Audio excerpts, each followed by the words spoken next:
welcome back to the Flashpoint podcast, a Southgate Media Group podcast dedicated to the hit CW show, The Flash. I am Lilith, and of course, as always, with me is the lovely Kelly. Hey. We got a special episode for you guys. This is the first and maybe last, depending on how this goes, Super Friends Roundtable. We are talking about the first season of The Flash overall. So why don't we head over to the Hall of Justice? In the Great Hall of the Justice League, there are assembled the world's 4 greatest heroes. Where we have none other than a Robin-loving, Nightwing-loving Phil from Before the Bat. My name is Phil Parrish, and I am the fastest podcaster alive. I wouldn't brag about that. And of course, we have the resident jokester from the Flash Arrow Power Hour. Hey, how's it going, geeks? You want to say your name? Oh, they know. Well, in case you don't, it's Zachary Hare. Okay, so I think what I want to start with is, what would you grade this season overall? We can go in alphabetical order. By first or last then name? Reverse alphabetical. First name, because I'm lazy. IQ, you go first, Zach. Oh, ouch. Hey, now. Play nice, fellas. You see what I got put up with on my This is podcast? Super Friends, not the new 52 Look, Justice League. look. We like each other. Everyone jumped to conclusions. I didn't say high or low. I just said Zach go first. Phil, it's you. They know what you meant. Good thing this isn't a comic book, so no one can see my thought bubble. I'll just do this. Kelly, what would you give the first season of Flash as a grade overall? You know, I've loved this season.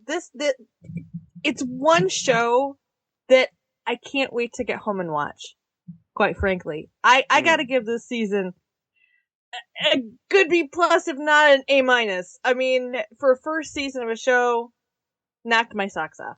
I'm very, very pleased. We're going to have a talk after this podcast. Yeah! Next, Philip. Well, as we've been doing lately, Lilith, I think I have to grade on a curve, especially, you know, if this show is the day before Arrow. I think I have to give it an A also. I'd have to agree with that. Like, Mr. Hare?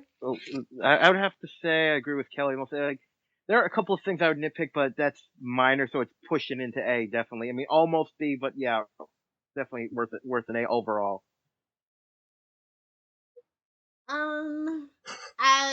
This is like the hardest question on the list for me. My fangirl heart wants to give it an A+. They really put a lot of tender love and care into this, and it shows. It caused a lot of detriment to other things. So, you know, that's when the fangirl in me is like, well, nah. But like fangirl, A+. Critical like person, I would say it's an A- definitely, because there was like a stretch of 4 episodes where I was like, I don't know, man, maybe Arrow writers came.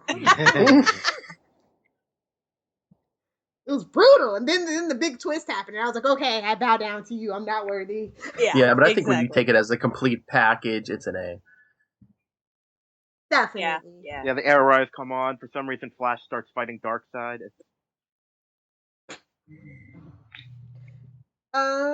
Let's see. Let's do an easy question. Maybe it's an easy question for you guys. What was your favorite episode? Ooh. Like, out of all. We can do top 5 later. I think the finale's up there. They had so much good, like, so many moments where I was like, yeah! Okay.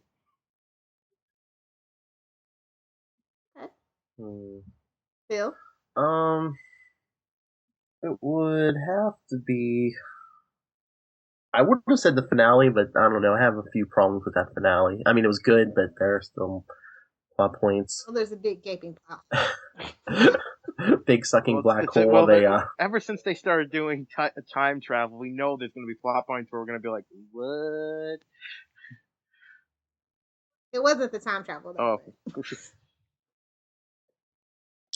Oh. Okay, what about you, Kelly? Oh, are you done, Phil, the finale, or you want to choose something else? Yeah, no, go ahead. Okay, Kelly. Well, there's always been a special place in my heart for the pilot. Sorry, love it. I No! can't Oh my tell God! you Wonder how Twin many powers times I've watched. activated. I can't tell you how many times I've watched the pilot. I mean, even during the season, even when I'm watching, current episodes, I go back to that pilot because it just, I don't know, there's something about it that was just so iconic. And so, I don't know, it just really, really got to me. And so, I'm a big fan of the pilot. See, you said the pilot, our Wonder Twins powers were tingling. So since you said that, since we've already got that out of the way, it is we talked about it, like we gushed about it. Like it was really ridiculous. And I was so surprised that I actually liked it. I had a lot of doubts about the Flash after that season 2 of Arrow. I was like, I don't know. It just so I can pick. I think I really like Tricksters because that was like the biggest fangirl squee episode where they just went all out, and it's John Wesley Shipp, it's Mark Hamill and Grant, and he gets, Barry's dad gets to meet the team, and they get to finally freaking hug. It was it was just like a huge fan love fest. See, for me, it's from all kinds of different movies. Everyone knows that. Shout out to the 90s.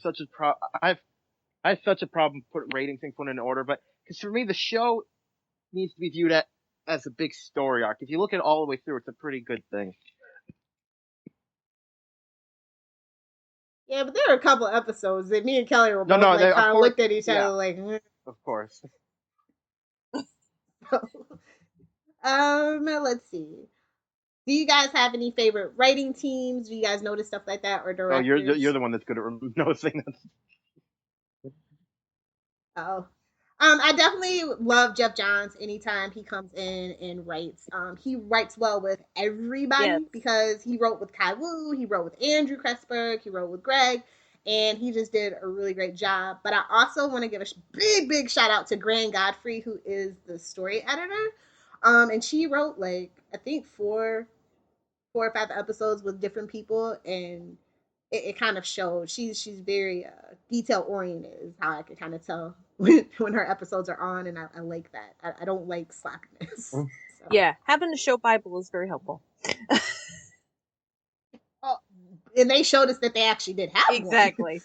There's little things about Barry that you could go your whole life without knowing, but they just kind of throw it in and it's fun. Yes. Oh, it helps to have a plan. Arrow writers. We're not gonna bag Arrow the whole hour because there were some good things about Arrow that maybe we can get to in another round. Remember Lilith, last time Kelly? we did a whole show on nitpicking Arrow, we got in trouble. Yeah, I'll never do that again. Kelly, do you have any favorite writers? Or I would say I would kind of go with you. I also Kai Wu, goodness, I would say Godfrey as well, and I'm trying to think who the other one was that wrote. Let me scroll through here and see. What episode I could tell you? Yeah. I can just literally tell you. Just tell me the episode.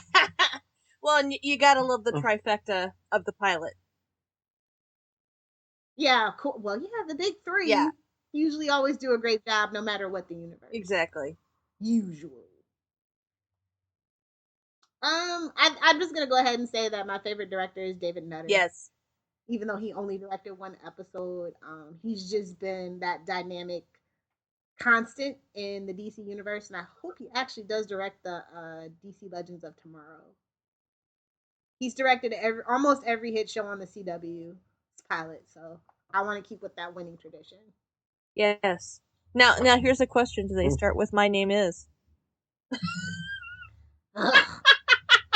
I'm not a fan of the Rip Hunter they have, and that's pretty much the main guy. Yeah. Is what You didn't like who they picked for Rip Hunter? Yeah, it's Roy the Roman. Come on, man. That's why. I mean, it'd be great to see him in a main role. Hopefully, he doesn't have a. I don't know. I'm just. I'm gonna see how it goes with the spinoff. That's all. Let's see. Oh, I have a good one. Favorite one-off villain. Huh. Oh, I got it. Multiplex. So do you mean non-re? So you mean non-re? You want the ones that got killed are just not coming back? Yeah, just like the one shots. Or Grodd. Well, Yeah, I gotta change my he's answer probably to coming Grodd. back. Yeah, but he only... Well, no, just this season is what I mean, though. She means like the ones that aren't coming back, Phil. No, just for this season, the ones that we only really saw like once or maybe twice when they had like little breakout thing. Yeah, I did. Well, from what the little we saw of Grodd, he was okay, but well, the second Weather Wizard had its moment. But I think one of my favorite, Cold, was just awesome. He did Well, he was recurring. Oh. He was in like 4 episodes. I'm trying to think. I don't think many of the one-off really stood out with me. Oh, well, it's too easy to just say Mark Hamill is the trickster. No, go ahead. I mean, and of course he's saying, "I am your father." I would pay money to see Mark Hamill's face when he read that line in the script. Like, really? This is what I'm saying. He probably ad-libbed That's it true. in I could totally buy that.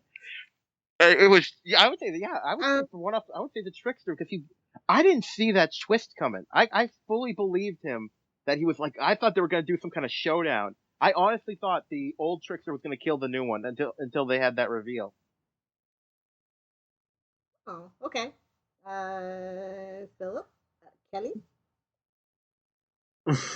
I'd say for me, absolutely Mark Hamill is the trickster, and then a close second would be Kyle Nimbus, just because of what happened in that episode and what he kind of caused to happen.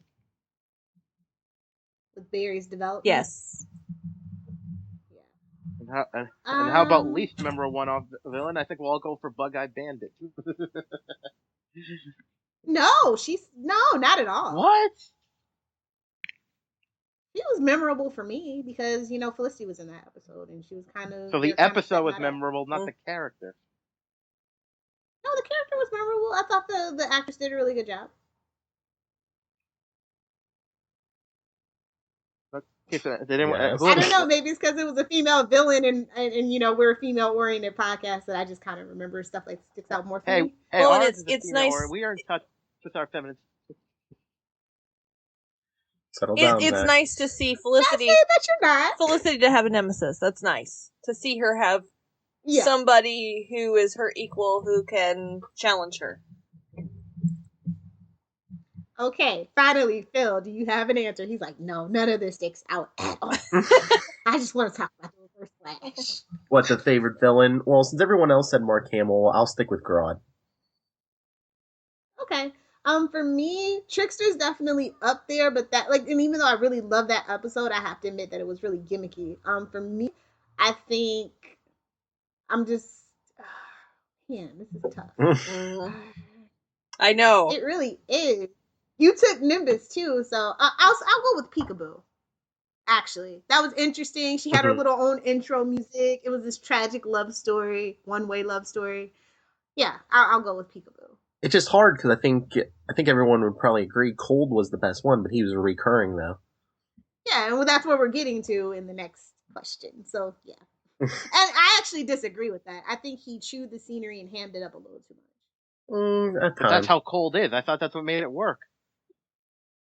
Yeah, but for TV, it was just too over the top. Like in the comic books, it's one thing, but on TV, you gotta I will tone that admit, down. Otherwise, it just goes off a schmuck.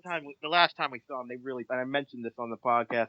I mean, come on. He started Cold as ice started playing. He orders a drink and says, "Ice cold." It's like I literally was watching the show, going, "Really?"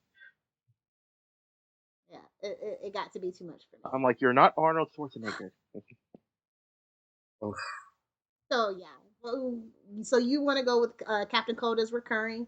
Would you agree, Zach? For best recurring, yeah, I'd say so. I mean, except for that couple of times when they did do a little like old school but yeah, I think he played his. And from what I know about the character, I'd say he brought the character. That was like the best villain brought to life in the show. That they got right the most. Kelly.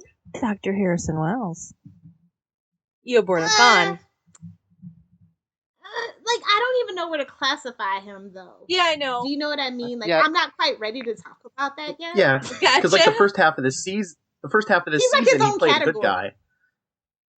Well, but was Yeah. he? You know, the duplicitousness he wasn't, was that was so well played. You know, you. But I think he actually. Well, this is why it's so hard for me because I think he actually did mean it when he said that he came to Kieran love for Barry. True. So like, it's hard for me. He's in his own category for me personally. It's just Tom Cavanaugh. He rocks. He totally Aces for acting. Yes. Aces to the writers for that twist, and it was so intricate and complex that it was like, wow.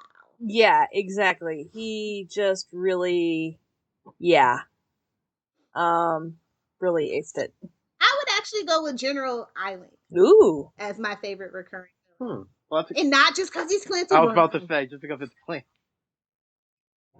No, I think that he adds some dimension and some depth, and it gives Barry a military kind of on again, off again ally, kind of like how Arrow has it. So they don't always have to say Argus or, let's go to Starling City for something. I see them teaming up in the next season and a half in some kind of fashion. Yeah. Begrudgingly so. But still. Exactly. Enemy or friend or frenemy, you know? Yeah. But do you honestly think Eiling's a villain, though? Like a pure-cut villain, though? Oh, he is. I definitely think he is. I just think, he can come off Wait, it depends on, do you think Amanda Waller, is she a villain? I think... Because they're cut from the same cloth. Yeah, they are. I don't know if they're pure, clear-cut villains. I just think they're like... Well, okay. If he didn't need Barry, they're stubborn military experimented. people. What type of terrible things did he do to Grodd? And just soldiers. And don't forget, he killed Plastique. Mm-hmm. And she was but awesome. In his eyes, he could have been defending the city. Plastique's gonna explode. The point. It makes me think of that chart you see that I think it's from D&D that people use for a lot of shows. Neutral, chaotic, evil, he's and all like that stuff. Neutral evil in a way. Because we actually talked about this on the Daredevil podcast. What's it like? I mean, it's so much better when the villain doesn't. It can be very interesting when the villain doesn't think they're a villain. I think he's more lawful evil if we're going to go with that analogy. That's better. Yeah. Yes, I'm a D&D nerd. You caught me. People are surprised that I've only played once. I'm just saying. Really? Eiling's like walking the tightrope. Either way, he could fall. Yeah. I keep thinking. I know it's weird, but General Eiling was actually one of my favorite Justice League, the cartoon episodes, where he turns himself essentially into the Hulk. All right, that's quite enough, Zach. No Marvel mentions. Oh, I'll mention Marvel. That'd be cool. Actually, Vigilante would be a fun character to see on this. Or an Arrow, he'd be good for Arrow too.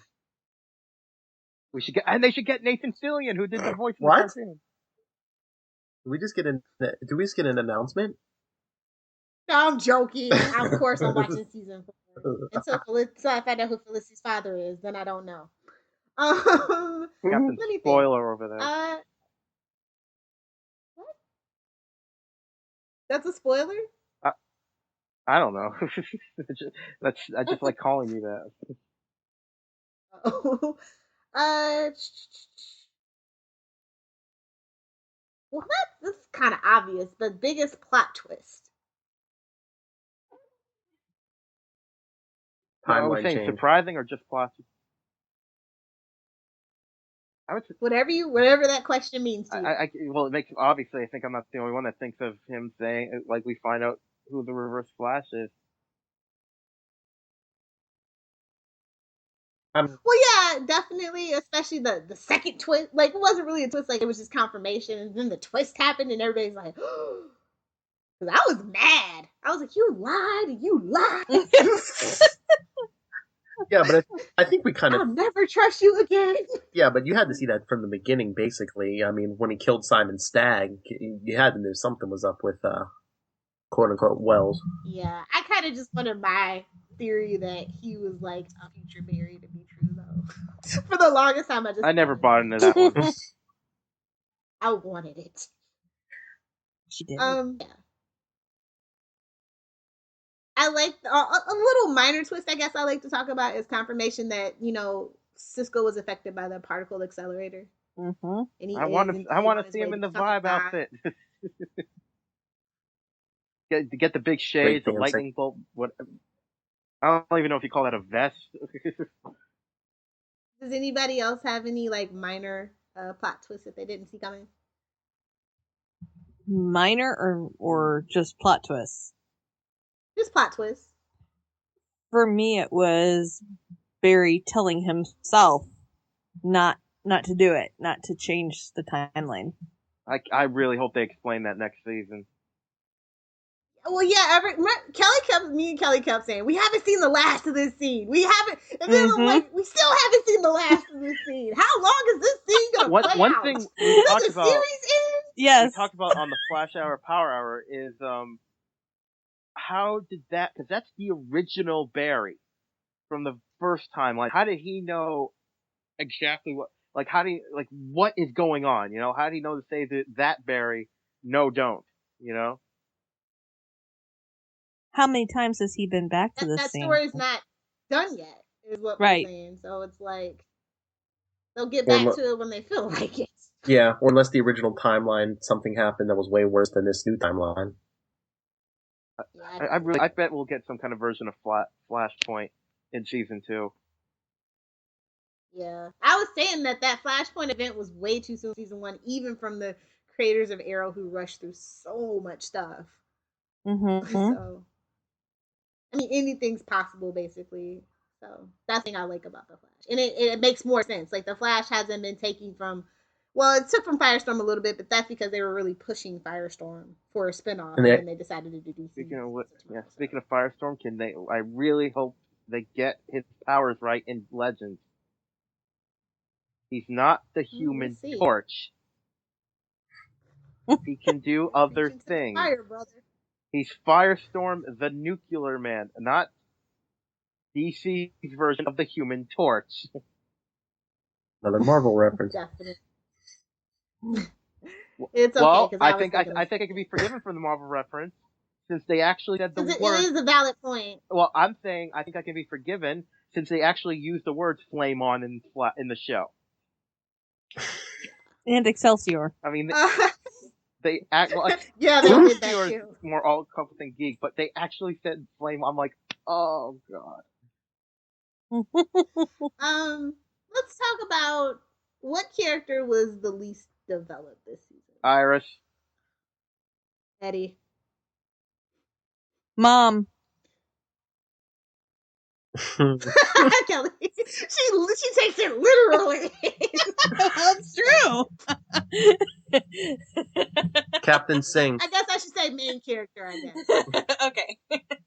Yeah, Captain Singh. Singh, yeah. Or how about that DA character they introduced later in the season? Well, that's not a main character. Yeah, that's true. But but for me, thrown in recurring love interest for Joe. Yeah. Oh no! Oh, come on! Everyone knows Sherry is the one he's messed up to. I think Cisco's gonna hit on that crew personally. I would have. Anyway, so yeah. Yeah, what do you think, though? I think for me, it's if I have to pick least like and most underdeveloped, it's got to be Iris. She was if you had to pick a character, here's a category: which character is so obviously influenced by the executives at CW? Iris. I think it's Eddie personally. I think he was just straight up man meat, and he was the Tommy. He was a good looking guy who was supposed to be endearing, and he kind of gets the raw end of the deal in this love triangle, and he's gonna sacrifice himself because the plot demands it. When he could have just had a vasectomy, just saying.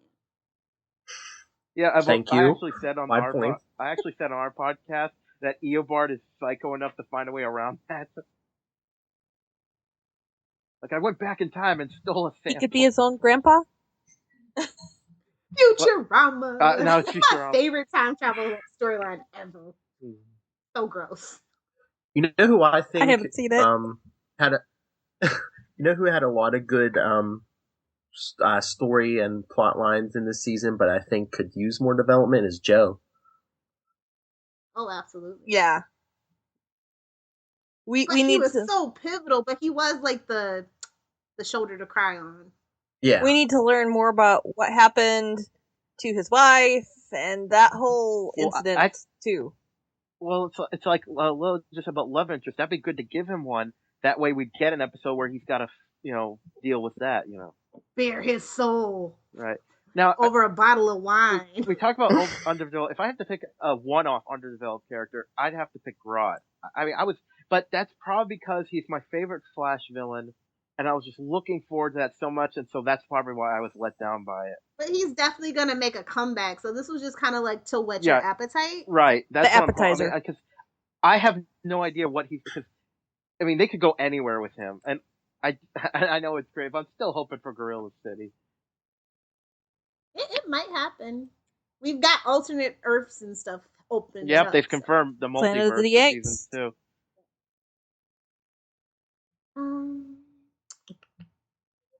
Let's see. Okay, let's talk about the crossovers. Let's talk about the main one first. Okay.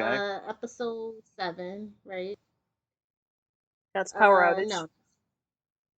Flash versus Arrow, it's 8. Episode 8. Yeah.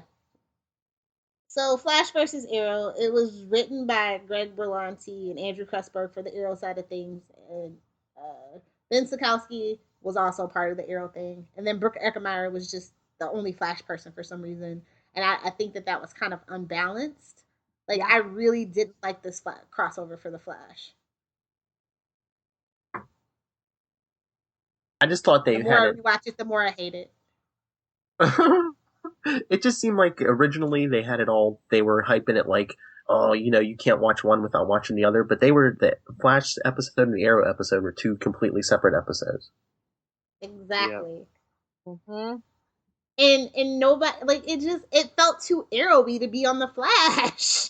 It was awful. That's why it was like it literally was too Arrowy. And then, well, yeah, because it was like, dark. Oh, we're gonna just make the cast the stars of this, and they're just in Central City doing their thing. And the only redeeming quality was Cisco falling in love with the boomerangs. Yeah, because even Diggle was like starstruck, and it was just weird. Yeah, like, I do love Diggle freaking out about the Flash, and he did it the second time too. So I was just like, but yeah, I think this is my least favorite episode of the season, honestly. I have promised that the Captain Boomerang wasn't Australian. Well, he is. Not on the show, and not the actor either. It's supposed to be. Oh yeah, the guy's like Armenian or something. Never mind. Which is fine. It's just fine because, but I mean, just do the accent. I'm not saying he's got to be like, all right. It's just even have a hint of one. So what was your guys' like least favorite episode?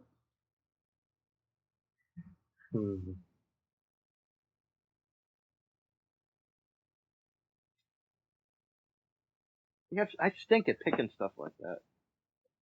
I don't know. Okay, is there an episode that made you angry?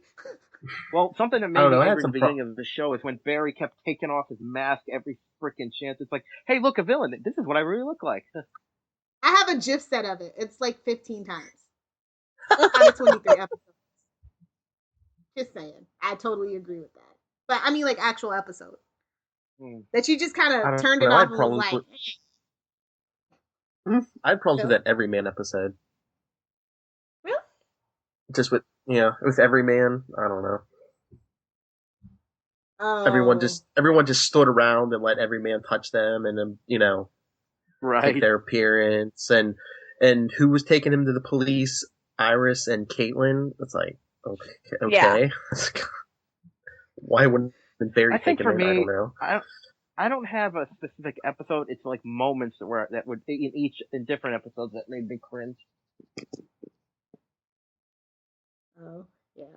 Okay, I can see that. Like, for for me, most of the episodes just like have so much good that it outweighs the negative for the most part. Yeah, There that's are what I mean. certain That's why I can't episodes pick where I'm one just bad like, one.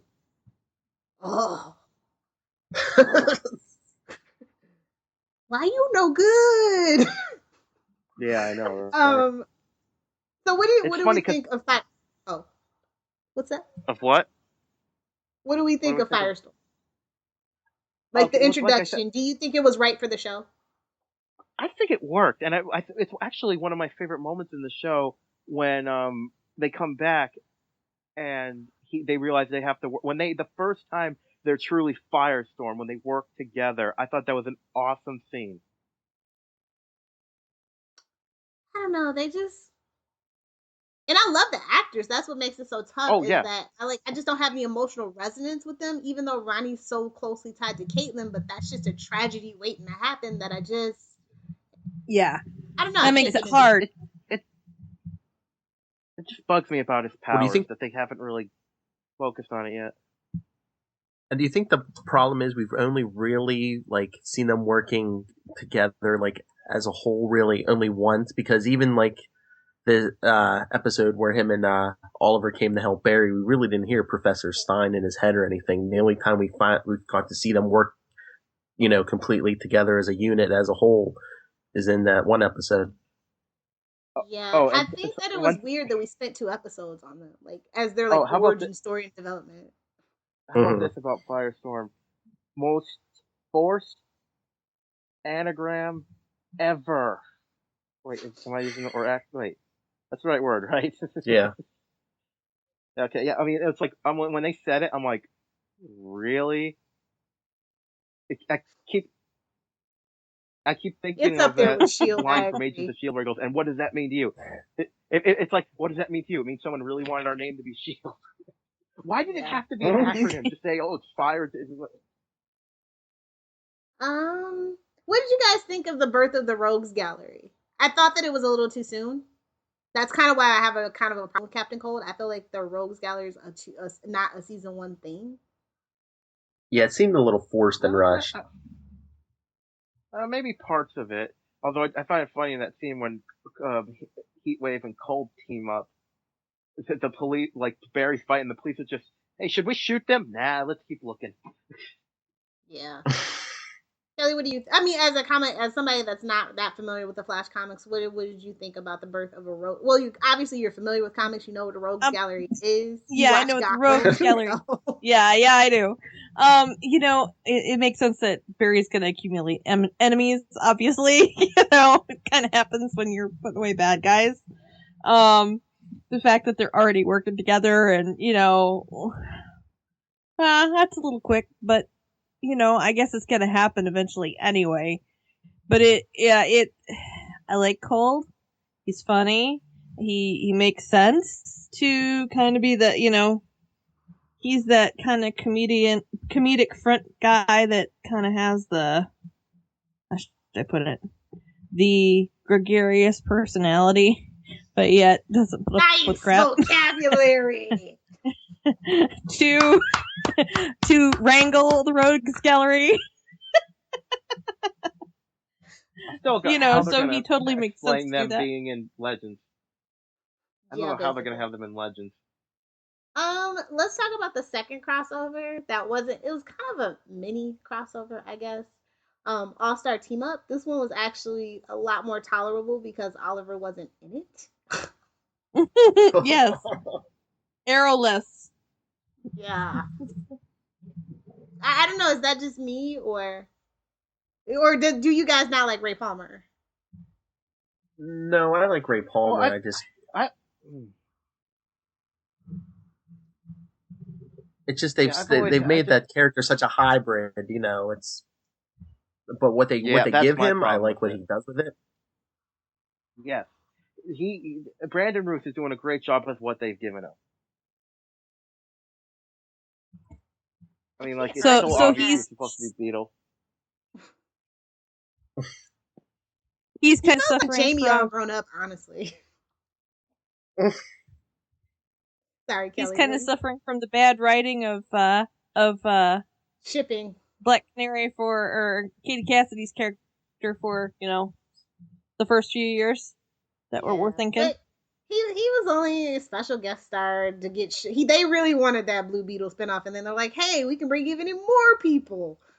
We can give the fans what they want." And I'm like, "Booster Gold, not Rip Hunter, but whatever." Yeah, I said, Brandon won me over, but I don't know. The thing with Felicity, you knew it was doomed, and they just pushed it way too hard, way too soon. It just felt so forced. About that, because you know what it keeps making me think of? It makes me think of the BBC did their own version did a revamp of Robin Hood as a show a few years back.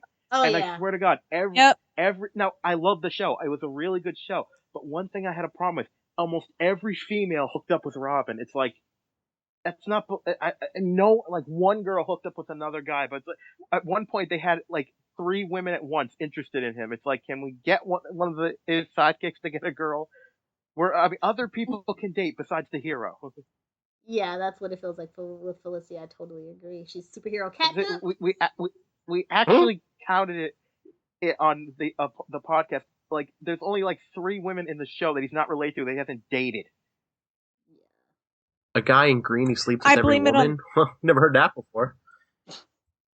I blame it on the socks. She has the socks that I have. They say I only date superheroes. Still looking. Oh, if that wasn't a hint. Yeah, I don't know. I like this one a lot better. Although it was like another awkward like double date with Barry as the odd man out, and he's going through PTSD and lightning. You mean lightning fix? Yes, lightning psychosis. That's it. Wasn't that what it was? Yes.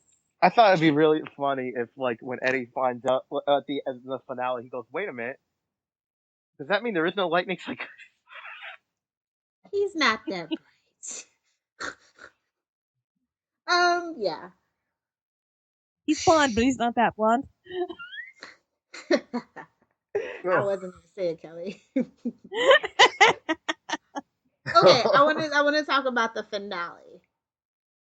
And what did you guys end up grading the finale, just out of curiosity? I'd say overall an A. I had to go with a B. I had some problem with this. Okay. Kelly, I forget what you gave it. My brain. I can't even remember now.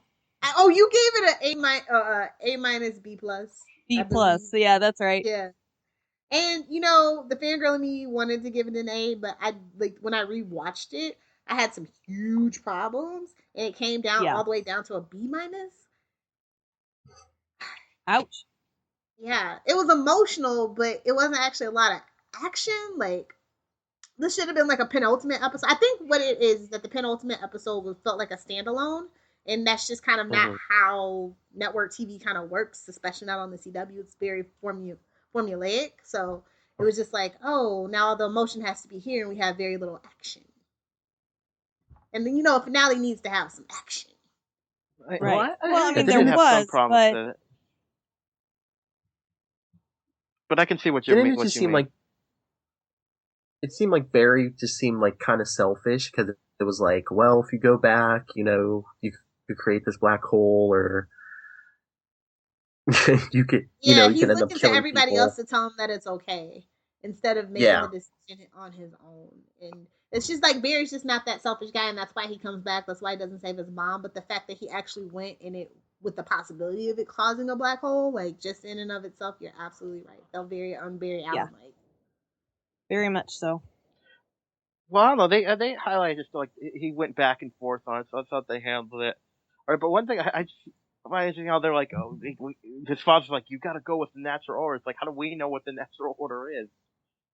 Yeah, especially now. There's no such thing as a natural order anymore. Right. Thank you, Convergence. I figured Phil would laugh at that.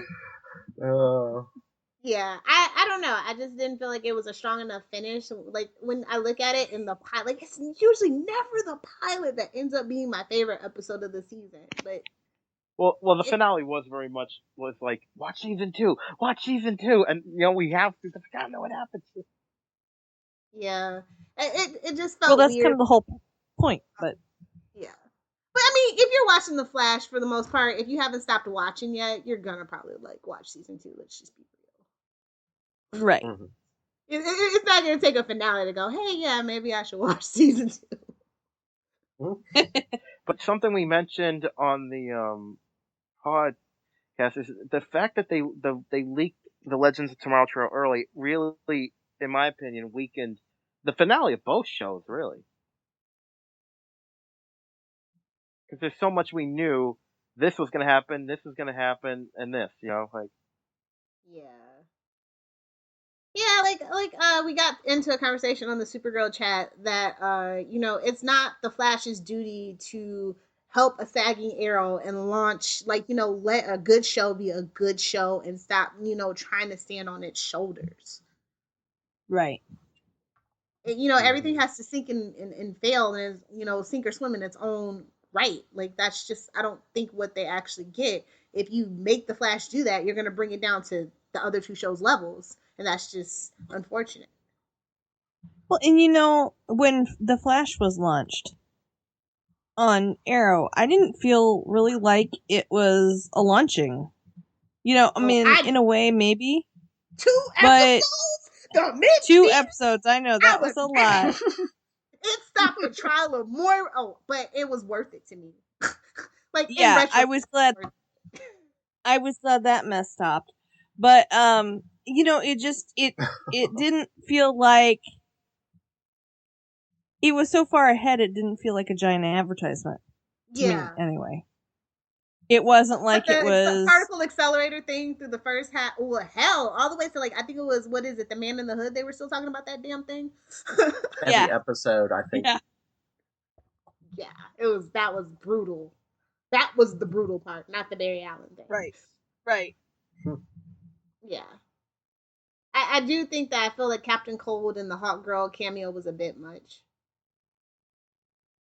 So I don't know, that Hawk Girl was kind of subtle, because I know a lot of people were like, "Wait, where was Hawk Girl?" And they were like, "Yeah, did you see that woman standing there, the not in a costume?" That we don't know. Wait, which girl are we talking about? Isn't her name Sierra Renee or whatever? Are we talking about the girl? Is that the girl Oliver had a kid with? No, that's Sandra Moon. No. Don't. I don't know what we're talking about. I just hear Hawk Girl. Don't say Connor Hawk on this. Don't go down that road with her. No, the guy said Thanks. It will not end well. You guys said it. What do you mean? Don't go down that road. You're the one who's used the word. No, Hawk Girl. Yeah. They just flashed her up on the Flash finale for 2 seconds. Yeah. It's awkward. What are you talking about? Hawk Girl for the spinoff. DC. Oh, Hawk. Oh, God. Oh, we're gonna have to edit that whole sequence. My audio. Please don't. I'm not. Hello. Knock. Oh, God. Oh, wow. Did I miss it? Wow. Okay. Biggest gripe of the season. And I'm going to let Zach go first because he's a professional about griping. What, biggest gripe? First, they stopped after a while, but like I said, him revealing his face to everyone. It was like, who am I? I'm Barry. It's like, no, stop. And for a little bit, it became, if you saw Barry's face, you were gonna die. Yeah. Like there was at least 2 villains where he says it's Barry. Oh, I can just see one of the villains like going, "No, I didn't see your face. I don't want to die, man." I would say though the biggest nitpick. You mean Colossus? Oh, how about that? The fact that Girder looked exactly like Colossus. I mean, it's not even horrible. It was just, but I'd have to say it's Iris. They wrote her character so bad. I don't see. There's nothing redeeming about her. I really don't think so. And it's not the actress's fault. she seems talented. She's doing okay, but it's just the writing is just it's season early Arrow Laurel. It's like that kind of bad women writing. Although they don't really have any strong female. I mean, Caitlin is good, but she's not really that strong of a female lead. They don't have any strong females in this show.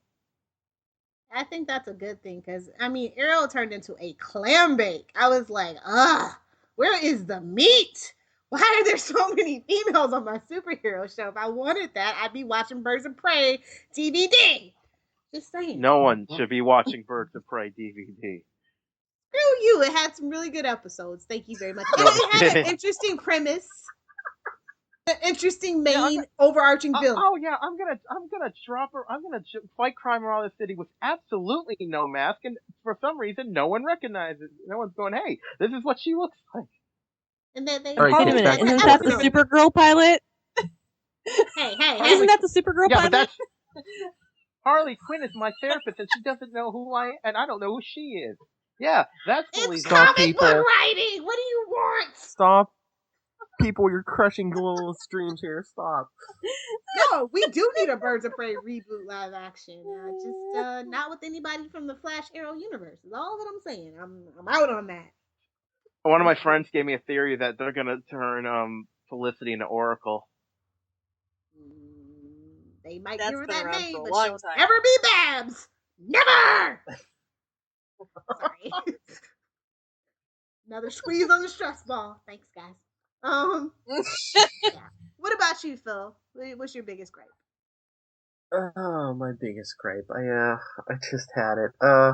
I think it's that how they played Barry. Kind of dumped him down as the season went on. Because, I mean, look at the first episode. He shows up at the bank robbery. He's like, it was this kind of car. It was this. It was that. I mean, they were building him up to be this really intelligent guy, which he is. But then it just seemed like when they needed to, for most of the season, they would dumb him down. Like, oh, how fast do I have to go? Or how do I, We lost his science. Yes, he's a smart man. He's a scientist. Let's see that. Yeah, more. I can definitely agree with you on that. That like that he needs. Well, hopefully they'll address because people forget he's a forensic. You're not stupid if you're a forensic. But the original they made him out to be this big geek, and then it's like they forgot about that. You know? Oh, it's a superhero now. He doesn't need to be smart anymore. He's gonna build Gideon. Come on. Well, I think that's right. The point of it was maybe that, yeah, he's a smart guy, but he's literally, in the presence of brilliance with quote unquote Dr. Wells and Caitlin and Cisco. And so maybe he just felt like, the couple of times he put his input in, they were just like, oh, Barry patted him on the head like a little puppy. So, I mean, now that, Wells is Eobor Thawne as Wells' meat suit is gone out of the picture, I think that he is going to step up and want to tinker and want to learn from everybody around him, and that makes. Well, yeah, but Kavanaugh's coming back to season 2. Yeah, but we don't know in what capacity. I bet he's gonna be Wells. We'll see. Wells and what Earth? We just don't know. It's gonna be really crazy. It's gonna be the Nazi Earth. Oh. It's gonna be hair Wells. Kelly, what's your biggest gripe? Oh, a few. I would definitely say losing. We've lost all of the procedural, and seeing what goes on in Barry's head. I missed that a lot because I thought that was awesome and very innovative. I feel like, how should I put this? Barry has gotten more wishy-washy with the season. He has forgotten who he is and why he is the way he is. And people have tried to remind him. But he needs to get back to being himself and not trying to be other people. Okay. My biggest gripe, number one biggest gripe, and Kelly's going to get a kick out of this one, John Wesley Shipp was not made a season regular. Yes. That's my number one complaint. He is the heart and soul of this show, kind of, sort of, to me.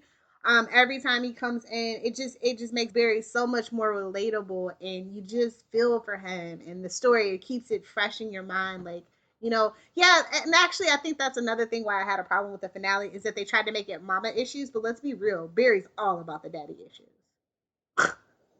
So Yeah. I mean, I feel like it's a great relationship with Joel, but I want to see more with his real dad and see how that actually really affected him. Like, we only kind of heard about it kind of third party. Like, we've never actually really seen how it affects him other than, like, he's just so indignant that his father's there and that he couldn't do anything about it because he was a stupid kid, And they still haven't really addressed. I mean, they've talked, but we still haven't really addressed the fact that Joe knows that he's innocent. They kind of touched upon it, but not really. Yeah. Like, they haven't had the moment between him and Joe. And something I just remembered. I guess it's gripe nitpick when I say the metahuman jail. I hope whatever they have for season 2 is better, because and they even and I hated how they teased us with it. How Ray says, "Hey, how did they go to the bathroom?" And they just never answer the question. That was like, how do we feed Slade? Well, they answered how we I asked fed that question a long time. Yeah. Well, that's different. We know there's guards whole, on Yanyu. The whole having the people there with no due process and things, I think would bother Barry too. Yeah. Yes. Right, yeah. And they keep bringing it up. Big one.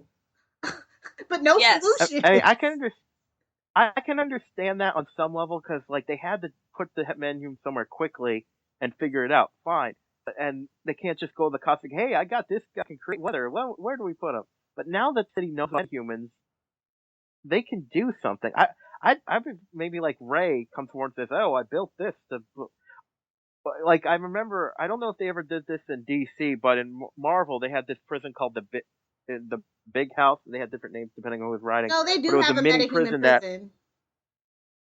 So. Well, I mean, specifically in Marvel, they had this one because Ray Palmer's their streaking guy. They had one with Hank Pym, where he made a miniaturize. He would miniaturize the villains in a tiny prison. Handor? Oh. So yeah, another thing that I have a really huge problem with is the lack of, like, Iris just suddenly is a computer genius. We don't know what she studied to get her PhD in. Is she still pursuing her PhD? She really didn't want to be a reporter. Now she's just some ace reporter now. Like, that is the. What does she want to do? And she wanted to be a cop, didn't she? Original, they keep saying that. And I like that, but like, oh, my daddy told me no. Half of you is 25 years old. Go ahead and do what you want to do. I know, right? That's what I mean about Iris. What college student would only have one copy of their thesis and on their laptop? And who takes wouldn't their laptop? Be syncing that to the cloud? Like, you were in a police station. I think it would have been safe there. Yeah. Well, hey. I also didn't believe the Eddie relationship at all. No, but one thing, or how about the fact that she's not a very good reporter. If the Flash just comes over and she just types about the Flash comes over and tells her stuff, and she types that. She's a secretary. Well, she is a self-rescuing princess, which is something Kelly and I both, like, nobody has, like, ever rescued Iris ever. She always has kind of done it herself. And I don't know what that says. But the thing is, if you remember, her boss made her write about the Flash. When she tried to write about other things that she wanted to write about, he said, no. That's why she got hired. You gotta write about... She's Peter Parker. Exactly. Only she's not taking selfies of herself and selling them to the paper. Did you just compare Peter Parker to the Kardashians? Ooh!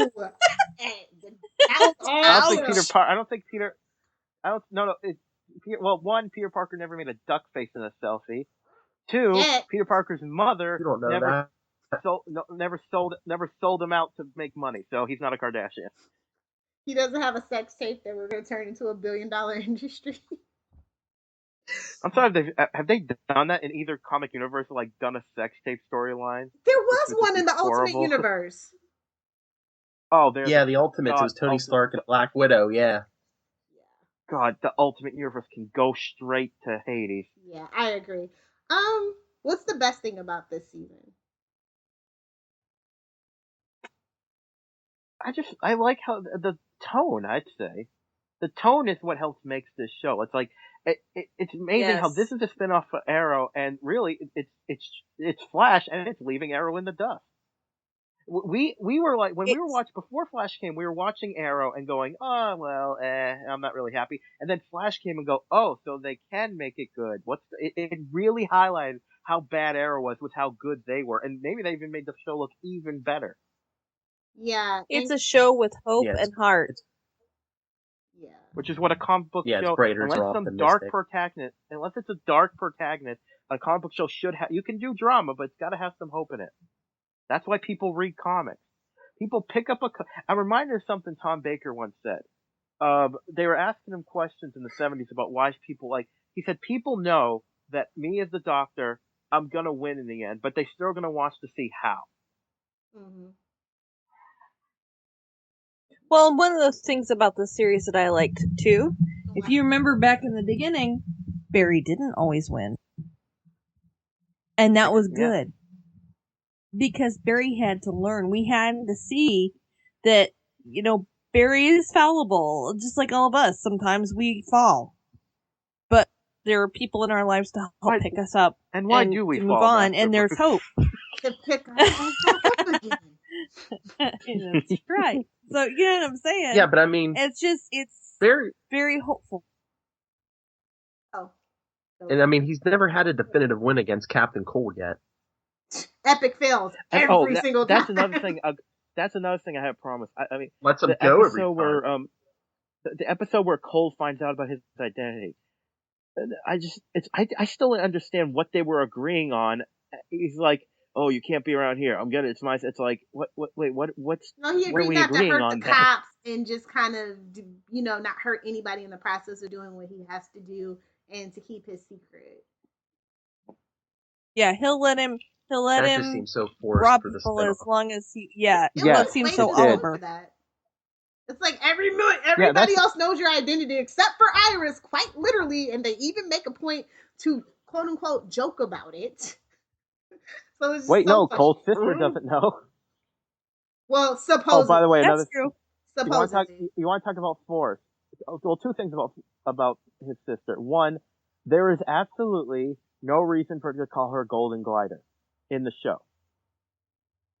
It made sense to call her Golden Glider in the comics because she was a figure skater.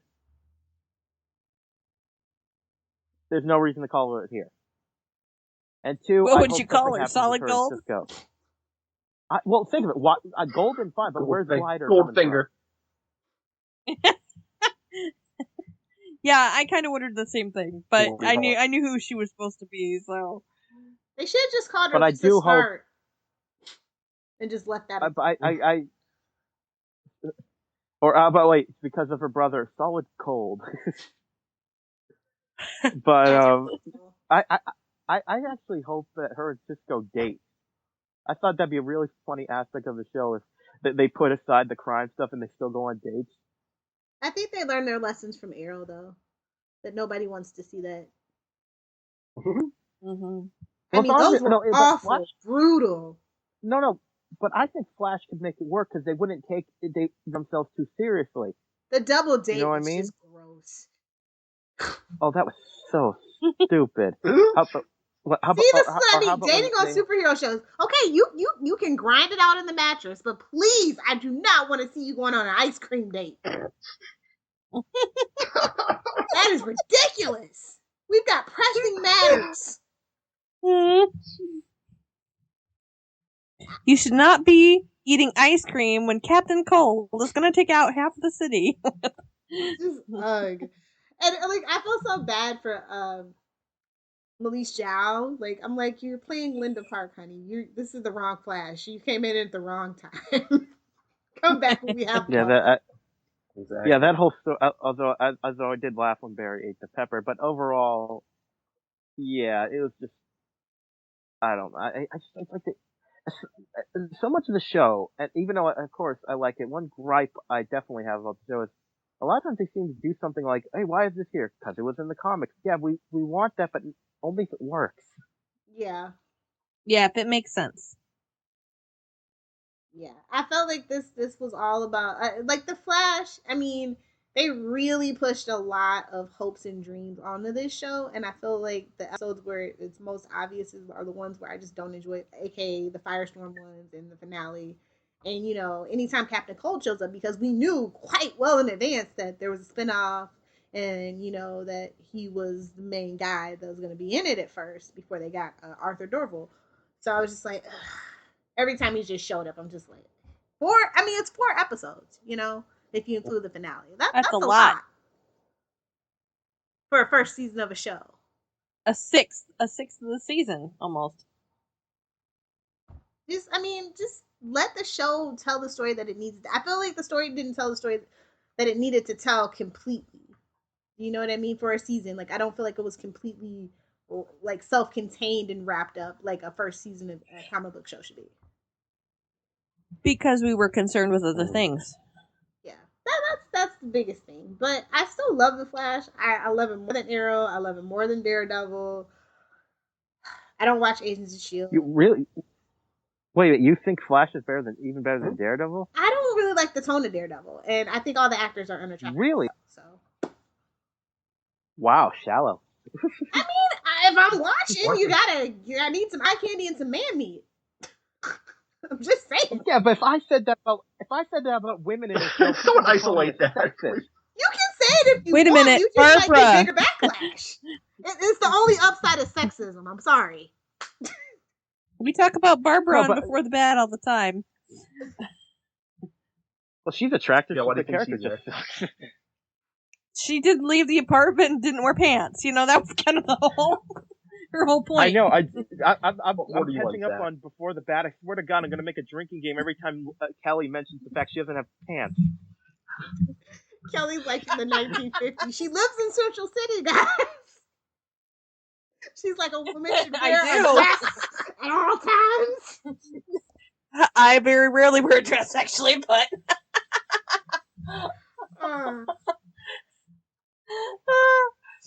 Yeah. But I do live in Central City. Okay, we're pulling a Rob Southgate. We're going off topic. No, okay, so who reads the tie-in comic books? Crickets. I haven't. Hello? I am so far behind, it's sad. Me. What's the last issue you read? Yeah, I'm a little bit behind because I do the print one. Gotta get with the times, Phil. What's the last issue, Kelly, that you read? I don't even remember right now, and it's not on in my new phone, October? so... Yeah. It was a while ago. What about you, I Phil? have them. I just haven't had time to read them. What's the last issue you think you read? Well, I'm in the middle of this shark storyline right now. Yeah, I think my last issue was 15. I actually prefer that. I think that's the only thing that Arrow does better are the tie-in comic books.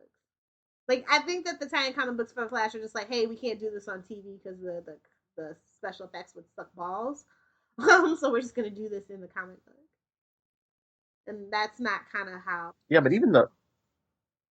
Oh, what? But even the Arrow books this season, I don't know. Like you were saying, the first season of the Arrow tie-in comic was way better. I appreciate the gaps that Arrow season 2.5 filled in for us. Like if you were reading it before the season started, it came out like 2 weeks before, I think, and so you kind of learned about the mayor. You learned, and then you kind of learn about Bronze Tiger, why he's not there and stuff. So, whereas with the Flash, I mean, yeah, it's kind of organic, but I don't see where all these adventures are happening. Where in Arrow, I totally do. That's all. Yeah. It's the only bad thing I really have to say about the Flash is for tie-in comic books. I think we're doing pretty dang good. Yeah. That's about all that I wanted to ask you. Anything else you guys want to add about Flash? I'm hopeful about season 2. I'm curious to see what they're going to do with the multiverse. Do you think that black hole is going to rewrite the timeline? I mean, could we see Eddie return, maybe? I think what's going to... Because with that black hole didn't form until the paradox. So I'm thinking some sort of convergence of timelines or something. Don't say convergence. Don't say convergence. Listen to World's Finest and you will find out why.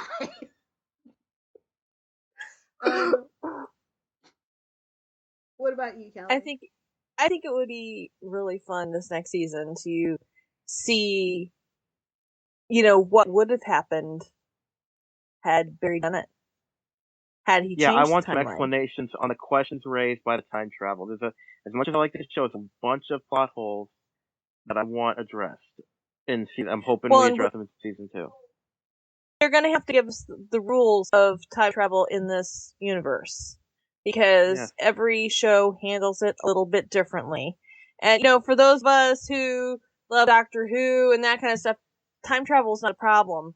But for the general public, they're going to have to do some explaining. I actually convinced somebody to watch The Flash because The Flash is basically the new Doctor Who. It has a lot of spacey-wacy, timey-wimey. Oh, come on. Yep. It does, and it has an epic love because Iris is his lightning rod that transcends through all of the freaking history. So, I'm just saying. Not in the show. Rolls in 9. Just saying. I prefer New Who over Classic Who, sorry. And that's just how it is. Anyway, yeah. And he said he actually liked The Flash. He finished the season in 2 days, so. That's awesome. We've got another one. Well, I think it is time for some shameless plugs and self-promotion, and we'll let the boys verse it. Yes.